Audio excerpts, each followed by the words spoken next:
You're putting that one upside down. Shyla's voice echoes across the empty lobby. A quick glance at the poster in my hand, an old one-sheet for the long trailer, confirms she's right. I quickly flip the poster paper around and drop it into the case. Thanks, I say over my shoulder. Where do you want this one? Shyla's sister Nisha asks. She's holding my favorite poster. It's the one for Too Many Girls, the movie where Lucille Ball and Desi Arnaz first met. I gesture to the case at the end of the line, and she moves to insert it. How about Old Hollywood as our prom theme? I ask, as I attach a photo of my grandma on the set of Mother of Stardust between two posters. Nisha was elected to head the prom committee this year, and her first order of business was recruiting me, Shyla, and our best friend Hadley to help.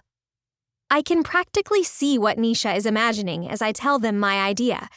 The red carpet leading into the prom. Vintage film reels on the tables as centerpieces. We could rent the old Rialto Theater. It's even more gorgeous than the Orpheum, where we are now. The Rialto isn't a working theater anymore, and the open events center would be perfect for the dance.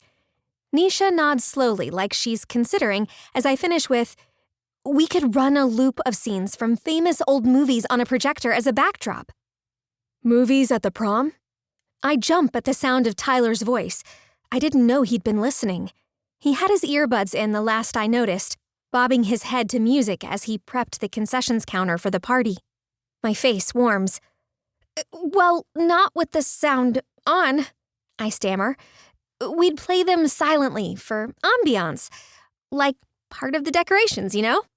I offer a small smile and mentally beg him to ask me to prom already. I like that idea, Shyla says.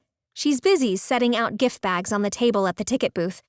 The bags are filled with mini bottles of bubbles, cardboard confetti poppers, and cheap noisemakers. Each guest will get one, so when we bring out Nana's cake, everyone is set to fully celebrate her 80th birthday. I turn to Nisha. It could be fun, right?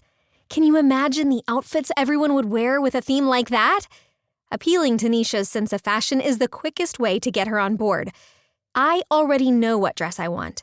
A fluffy white tulle one Lucy and Ethel both wore to sing Friendship in a Season 3 episode of I Love Lucy. Just without all the flowers and leaves. I've been begging Nisha for months to sew it for me, but she's so busy working on her portfolio for Lipscomb, not to mention her own prom dress, which she's already designed but refuses to show me until prom night, that she's not agreed. Yet. Hadley rushes through the front doors, her breathing heavy and face flushed. Sorry I'm late, she says. Rehearsal went way over today. Hadley's dad, Pastor Starr, runs one of the biggest churches in Wilmington, and she plays guitar and sings for the church band. No worries, I say. There's not really much left to do. You're still free to help with auditions tomorrow, though, right? Yep, wouldn't miss it. Auditions? Tyler asks, and I jump at his voice again. We've worked together at the Orpheum for more than a year now, and I've had a crush on him practically since day one. So why am I suddenly so jittery around him? Maybe it's because of prom. He asked if I had any prom plans on our last shift together, and I got the distinct impression he was trying to feel things out. He's staring at me, waiting for an answer, but for some reason I can't get my brain and mouth to work together. Thankfully, Shyla jumps to my rescue.